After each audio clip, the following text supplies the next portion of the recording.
12 contestants ഉണ്ടായിരുന്നു. അതിനകത്ത് 11 പേർക്കും 11 അമ്മമാരും ഡാൻസേഴ്സ് ആയിരുന്നു. അമ്മ മാത്രം ഡാൻസർ അല്ല. അപ്പൊ ഇതിലേക്ക് ഇപ്പൊ സെലക്ട് ചെയ്യുന്ന സമയത്ത് അല്ല, അതിൽ ഒരാളും കൂടി ഉണ്ട്. ഒരാളും കൂടെ ഡാൻസ് അത്ര പുള്ളിക്കാരി ഡാൻസിൽ ഇതായിട്ടുള്ളതല്ല, ശ്രീകുട്ടി എന്ന് പറഞ്ഞ കണ്ടസ്റ്റന്റ്.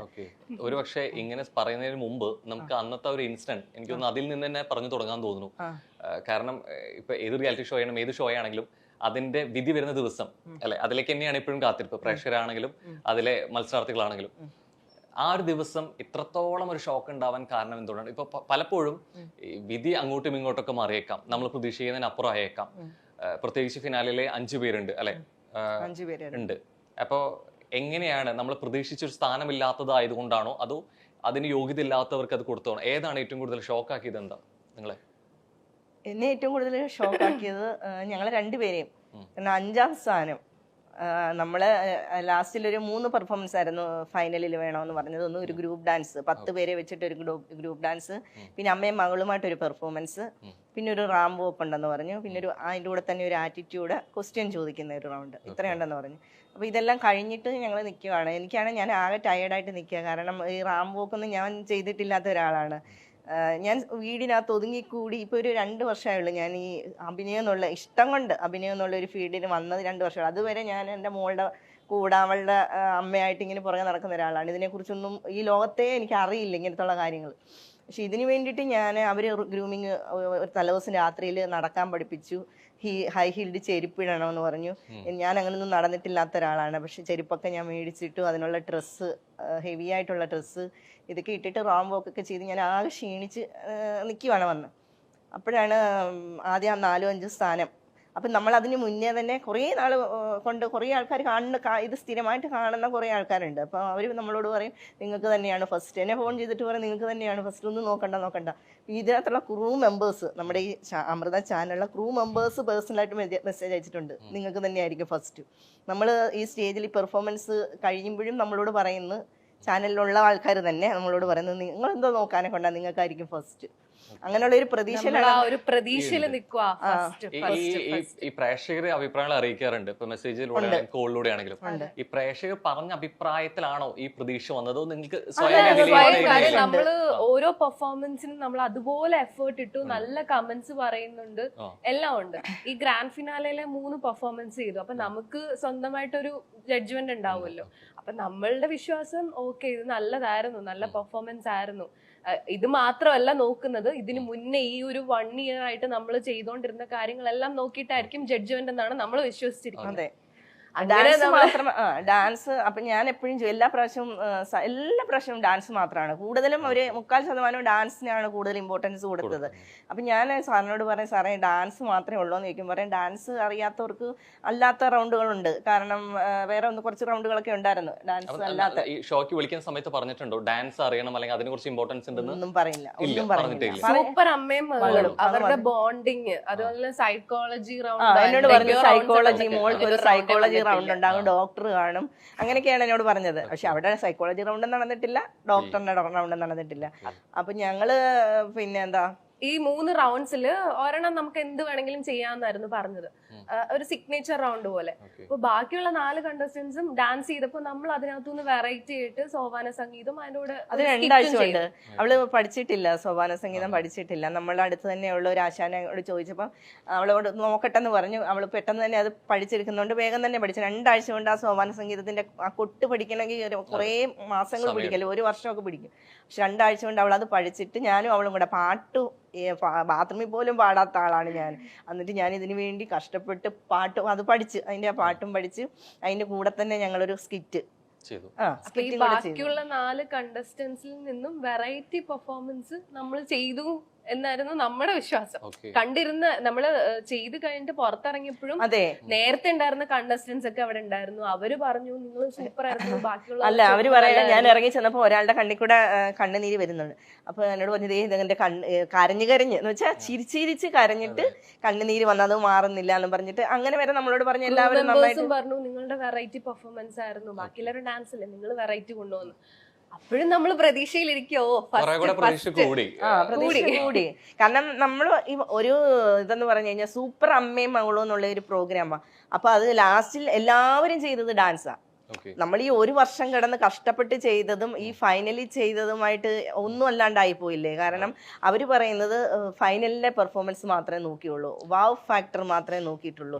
സാധാരണ രീതിയിൽ ഇപ്പോ ഫിനാലെ ഒന്നും നടക്കുന്നുണ്ടെങ്കിൽ പോലും അതുവരെയുള്ള പെർഫോമൻസ് എങ്ങനെയാണെന്നുള്ളതും അല്ലെങ്കിൽ അതിന്റെ അടിസ്ഥാനത്തിൽ കൂടി ആയിരിക്കുമല്ലോ ഒരു അങ്ങനെയല്ലേ വേണ്ടിയേ. കാരണം ആ ഫൈനൽ എന്നാ പിന്നെ ഫൈനൽ ആദ്യമേ കൊണ്ടുവച്ചാ പോരായിരുന്നു അല്ലേ? ഫൈനൽ ആദ്യമേ കൊണ്ടുവച്ചിട്ട് ഡാൻസ് കളിച്ചവർക്ക് പ്രൈസ് കൊടുത്തങ്ങ് വിട്ടാൽ പോരായിരുന്നു. ഈ ഒരു വർഷം ഞങ്ങളെയൊക്കെ ഇട്ടിട്ട് എനിക്ക് സങ്കടം എന്താണെന്നറിയാമോ, ഞങ്ങളെ കോമാളികളായിട്ടാണ് കണ്ടത്. വെറും കോമാളി. നമ്മൾ ഈ സർക്കസിനകത്തൊക്കെ ബഫൂൺസ് ഉണ്ടല്ലോ എന്ന് വെച്ചാൽ കോമാളികൾ. അവരെന്താണ് ചെയ്യുന്നത്? നമ്മളെ എന്റർടൈൻമെന്റ് ചെയ്യിപ്പിക്കുന്നു, ഇരിക്കുന്നവരെ അല്ല, പ്രത്യേകിച്ചൊന്നും അങ്ങനെ ചെയ്യുന്നില്ല. അവരെ നമ്മളെ ചിരിപ്പിക്കുന്നു. ശരിക്കും ഞങ്ങൾ അതായിരുന്നു. ഇപ്പൊ ഞങ്ങൾ 5ാം സ്ഥാനത്ത് നിന്ന് ഒഴിവാക്കിയപ്പോൾ എനിക്ക് കറക്റ്റ് മനസ്സിലായി ഞങ്ങളൊരു കോമാളികളായിരുന്നു. കാരണം സാസിക അത് പറയുന്നുണ്ട്, ഇവർ കോമഡി കാണിച്ച് എല്ലാവരെയും ചിരിപ്പിക്കുമായിരുന്നു. ഞങ്ങൾക്ക് ഞങ്ങളുടെ കയ്യിൽ നിന്നുള്ള കണ്ടന്റുകൾ അവർക്ക് വേണമായിരുന്നു, കോമാളിത്തരങ്ങൾ വേണമായിരുന്നു, എന്റെ സങ്കടം വേണമായിരുന്നു. ഞാൻ പെട്ടെന്ന് ഇമോഷണൽ ആകുന്ന ഒരാളാണ്, ഞാൻ കരയും, എനിക്ക് അവർ എന്തെങ്കിലും കാര്യമുണ്ട്, അതൊക്കെ അവരെടുത്തിട്ട് അവർ റീച്ച് കൂട്ടി. ഈ ഇപ്പോൾ അവിടെ വന്ന് ഫിനാലിന്റെ അന്ന് നിൽക്കുമ്പോൾ ഈ പറഞ്ഞ മാതിരി അൺപ്രഡിക്റ്റബിൾ ആണ് എന്ത് പറയാൻ പോകുന്നു എന്നുള്ളത്, ആര് വിന്നർ ആവുന്നു എന്നുള്ളത്. പല തീരുമാനങ്ങളും ഒക്കെ മാറ്റം വന്നേക്കാം. പക്ഷെ എന്നാൽ പോലും എന്താണ് വിധി എന്നുള്ളത് അതിനെ സ്വീകരിക്കുക, അതിനെ ഉൾക്കൊള്ളുക എന്നുള്ളൊരു സംഭവം മൈൻഡ് സെറ്റും കൂടി ആയിരിക്കും ഒരു പക്ഷെ അവിടെ ഉണ്ടാവുക. എന്നിട്ട് പോലും അല്ലെങ്കിൽ ഇത്ര വലിയൊരു റിയാലിറ്റി ഷോ ആയിട്ട് പോലും പെട്ടെന്നൊരു വിധി വന്നപ്പോൾ മറ്റൊന്നും ചിന്തിക്കാതെ ഇറങ്ങി പോവാൻ പ്രേരിപ്പിക്കുന്ന ഒരു ഘടകമായിരുന്നു. പെട്ടെന്ന് ഓൾ ഓഫ് സഡൻ ഒന്നും ചിന്തിക്കാതെ ഇറങ്ങി പോവാം, അതിനെ എതിർത്ത് നിൽക്കുക എന്നുള്ളത്. കാരണം അതിന് ശേഷം ഉണ്ടാവാൻ പോകുന്ന കാര്യങ്ങൾ, സ്റ്റേജിനെ കുറിച്ചോ ഫേസ് ചെയ്യേണ്ട കാര്യങ്ങളെ കുറിച്ചോ ഒന്നും ഓർക്കാതെ അങ്ങനെ ഒരു തീരുമാനത്തിലേക്ക് എത്തായിരുന്നു. അവിടാണ് ശരിക്കും പറഞ്ഞു കഴിഞ്ഞാൽ സൂപ്പർ അമ്മയും മകളും തമ്മിലുള്ള ഒരു ബോണ്ടിങ് എന്ന് പറയുന്നത്. ഞങ്ങൾ തമ്മിൽ അവിടെ സംസാരിച്ചില്ല, ജസ്റ്റ് ഒരു നോട്ടം. ആ നോട്ടത്തിൽ തന്നെ ഞങ്ങൾക്ക് രണ്ടുപേർക്കും കാര്യം മനസ്സിലായി. ചിലപ്പോ എനിക്ക് മേടിക്കണമെന്നുണ്ടായിരിക്കാം, അവൾക്ക് മേടിക്കണ്ടെന്നായിരിക്കാം, ചിലപ്പോ തിരിച്ചു ആകാം. അല്ലെങ്കിൽ അവള് വെളിയിൽ ഇറങ്ങിയിട്ട് എന്നോട് പറയാം അമ്മ എന്താ മേടിക്കാഞ്ഞത്, എനിക്ക് മേടിക്കണം. പക്ഷെ ഞങ്ങൾ രണ്ടുപേരും കൂടെ ഒരു നോട്ടം നോക്കിയതേ ഉള്ളൂ. അനൗൺസ് ചെയ്യുകയും ഞങ്ങൾ രണ്ടും ഷോക്ക് എന്ന് പറഞ്ഞാൽ അമ്മാതിരി ഷോക്കായിപ്പോയി. കാര്യം ഇത്രയും നാളും നമ്മൾ കഷ്ടപ്പെട്ടത് വെറുതെ ആയി പോയോ, അല്ലെങ്കിൽ നമ്മുടെ കയ്യിൽ നിന്ന് ഒരുപാട് പൈസ ഇതിനു വേണ്ടിയിട്ട് മുടക്കിയിട്ടുണ്ട്, അതൊക്കെ വെറുതെ. 3 ലക്ഷം രൂപയാണ് ഇതിന്റെ ഫസ്റ്റ് പ്രൈസ് എന്ന് പറഞ്ഞ്. ഞങ്ങൾക്ക് 6.5 ലക്ഷം രൂപ ഒരു വർഷം കൊണ്ട് ഞങ്ങൾ ചെലവാക്കിയിട്ടുണ്ട്. അപ്പൊ ഈ ഇത്രയും രൂപ 3 ലക്ഷത്തിന് വേണ്ടിയിട്ട് ഒരു 6.5 ലക്ഷം ചിലപ്പോ എനിക്കായിരിക്കും കുറവ്, മറ്റുള്ള അമ്മമാർക്ക് അതിലും കൂടുതലായിട്ടുണ്ടെങ്കിലേ ഉള്ളൂ.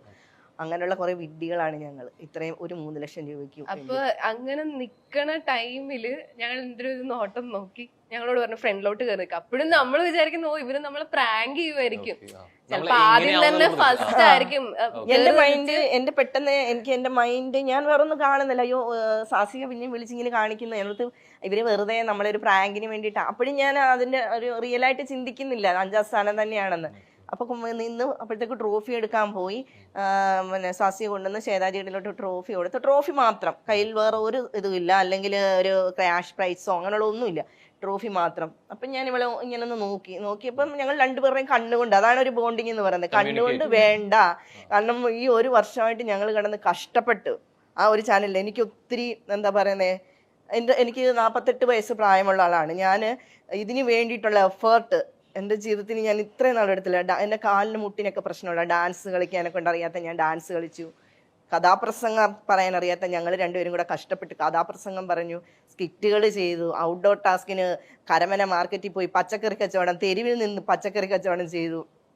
ഇതൊക്കെ ഒത്തിരി എഫേർട്ട് എടുത്തിട്ട് ഞങ്ങൾ നാണം കെട്ടൊക്കെ അങ്ങനെ കുറേ കാര്യങ്ങൾ ചെയ്തു. കാരണം നമുക്ക് ഇതിനകത്ത് വിജയിക്കണം, അല്ലെ അങ്ങനെ ഒരു സംഭവം ഉള്ളത് കൊണ്ടാണ് ഇത്രയും പരസ്പരം സംസാരിക്കാതെ ഉണ്ടായ, അല്ലെങ്കിൽ പറയാതെ തന്നെ വാക്കുകളിൽ ഇല്ലാതെ മനസ്സിലാക്കിയ കാര്യം കൂടിയാണ് ഇറങ്ങി പോകുന്നു എന്നുള്ളത്.